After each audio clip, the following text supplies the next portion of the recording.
Whoever is the lamb, whoever is the lamb. Okay.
Sesuai namanya, peristiwa berdarah ini terjadi mulai 30 September malam sampai 1 Oktober 1965 dini hari.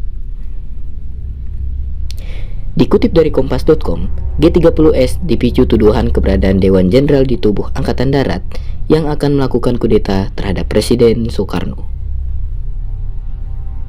Gerakan ini diinisiasi oleh Resimen Cakrabirawa yang merupakan satuan tentara pengamanan presiden. Setelah mendapat informasi adanya rencana Dewan Jenderal untuk melakukan sebuah kudeta, Cakrabirawa bersama para petinggi Partai Komunis Indonesia pun berniat menghadapkan para jenderal tersebut kepada Presiden Insinyur Soekarno.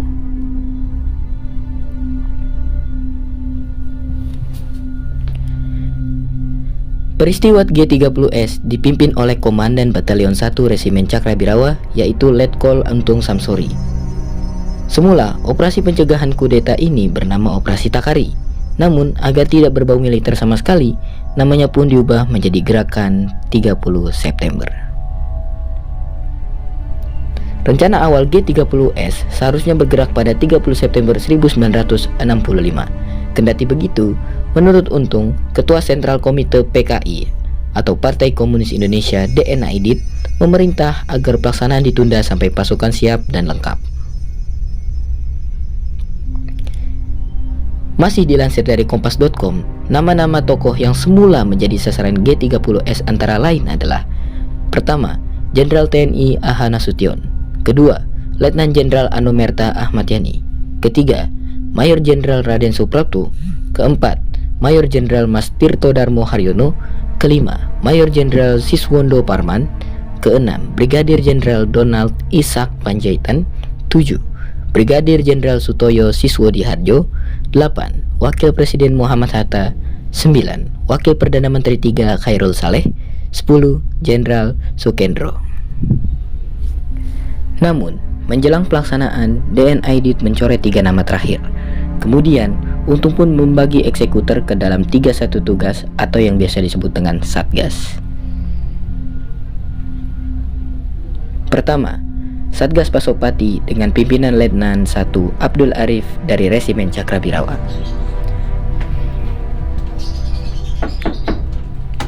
Satgas ini bertugas menangkap 7 jenderal yang menjadi sasaran. Kedua, Satgas Bima Sakti yang dipimpin Kapten Suradi Prawiro Harjo dari Batalion 530 Brawijaya. Tugas Satgas Bima Sakti adalah mengamankan ibu kota serta menguasai kantor pusat telekomunikasi dan studio RRI Pusat. Yang ketiga, ada Satgas Pringgodani di bawah kendali Mayor Udara Sujono, bertugas menjaga basis dan wilayah di sekeliling Lubang Buaya. Lubang Buaya sendiri merupakan daerah yang menjadi lokasi penyanderaan para jenderal. Setelah lokasi Lubang Buaya siap, Untung bersama bawahannya yaitu Kolonel Latif bergerak ke gedung Biro Perusahaan Negara Aerial Survey atau PENAS di Jalan Jakarta Bypass, kini Jalan Jenderal Ahmad Yani, Jakarta Timur. Gedung itu biasa disewa Angkatan Udara atau AURI. Namun, malam itu Sujono telah menyiapkan gedung Penas sebagai sentral komando untuk memantau jalannya operasi penangkapan para jenderal. Operasi penculikan di bawah komando Untung direncanakan secara serampangan. Banyak yang seharusnya terlibat, tetapi tidak datang saat peristiwa berlangsung. Jumlah pasukan yang bergerak pun kurang dari 100 personil, sangat jauh dari yang diharapkan agar mampu memantik revolusi. Hingga akhirnya, kekhawatiran Untung pun terjadi. Operasi yang semula merupakan penculikan berubah menjadi serangan yang berdarah. Dikutip dari kompas.com, pada 1 Oktober 1965, pukul 3.30 dini hari, anggota Batalion 1 Resimen Cakrabirawa Sersan Kepala Bungkus mengingat pasukan terakhir diberangkatkan dari Lubang Buaya. Ia khawatir alokasi waktu 15-20 menit untuk Menteri atau Panglima Angkatan Darat Letnan Jenderal Ahmad Yani tidak akan cukup. Saya sendiri berpikir kok hanya 20 menit, peluangnya pasti singkat sekali. Meski begitu, saya tidak lupa, perintahnya jelas. Saya mendengar langsung dari Letnan 1 Abdul Arif, tangkap sasaran, hidup atau mati, kata Bungkus. Sampai di kediaman Ahmad Yani di Jalan Lembang, Menteng, Jakarta Pusat, Bungkus dan rekan-rekan segera meminta Yani ikut dengan alasan akan dibawa ke hadapan presiden. Kala itu, Yani meminta waktu untuk mandi dan untuk berganti pakaian. Namun, Bungkus dan rekan-rekan menolak dengan marah. Yani akhirnya menampar salah satu prajurit dan mencoba menutup pintu rumahnya. Namun naas, salah satu prajurit melepaskan tembakan dan mengenai Yani hingga tewas. Di waktu fajar, seluruh pasukan G30S kembali ke Lubang Buaya. Wakil Komandan Satgas Pringgondani Mayor Udara Gatot Sukrisno merasa bingung saat para prajurit menurunkan 4 orang yang terikat dan ditutup matanya, disertai dengan 3 mayat. Padahal, rencana awalnya mereka akan dihadapkan kepada Presiden Soekarno. Saya segera menghubungi Mayor Udara Sujono, Komandan Satgas Pringgondani di Cenko 1. Minta petunjuk bagaimana menangani kondisi baru yang menyimpang dari skenario awal tersebut, ujar Gatot. Rentetan peristiwa itu kemudian berlanjut dengan pendudukan kantor Berita Radio Republik Indonesia atau RRI oleh G30S. 6 Oktober 1965 memberitakan orang-orang yang terlibat dalam gerakan itu mengenakan baret dan sabut tangan hijau di sekeliling leher. Mereka kemudian melakukan siaran gelap dan menyatakan membentuk Dewan Revolusi Indonesia. Bukan hanya itu, mereka juga mengumumkan penangkapan sekelompok orang yang disebut Dewan Jenderal. Mereka berdalih langkah itu dilakukan untuk menyelamatkan Republik Indonesia dari apa yang mereka sebut Dewan Jenderal. Dewan Jenderal menurut mereka sendiri merupakan gerakan subversif dan disponsori oleh CIA atau Central Intelligence Agency dan bermaksud menggulingkan pemerintahan Insinyur Soekarno. Namun, pendudukan di RRI hanya bertahan kurang dari sehari. Pasalnya, sekitar pukul 19.00, pasukan RPKAD kembali mengambil alih RRI. Beberapa orang berhasil tertangkap, tetapi ada pula yang kabur. Selanjutnya, pada 1 Oktober 1965, pukul 21.00, RRI Jakarta kembali mengumandangkan suara resmi pemerintah Republik Indonesia.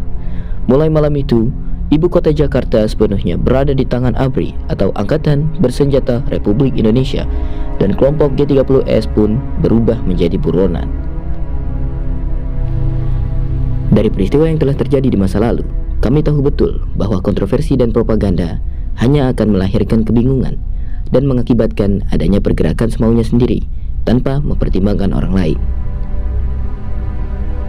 Sebagai generasi muda, kita harus terus mempertahankan kedaulatan Republik Indonesia dan tidak boleh menghilangkan nilai-nilai Pancasila sedikit pun. Saya beserta dengan anggota tim saya yaitu PAK, Pemuda Anti Komunis, telah menjelajahi jejak-jejak sejarah yang ada. Saya dengan tim saya yaitu PAK telah pergi mengunjungi lokasi Lubang Buaya atau lokasi kejadian peristiwa G30S PKI, yaitu Tugu Pahlawan Revolusi. Seluruh footage dan sumber video telah kami cantumkan di dalam deskripsi video. Terima kasih kepada para pihak yang telah mengizinkan dan membiarkan kami untuk memakai videonya yang akan kami gunakan untuk membuat tugas video sejarah kami. Saya mewakili kawan-kawan saya mengucapkan terima kasih bagi para audiens yang telah mendengarkan dan menonton video ini. Sekian dari saya. Wassalamualaikum warahmatullahi wabarakatuh.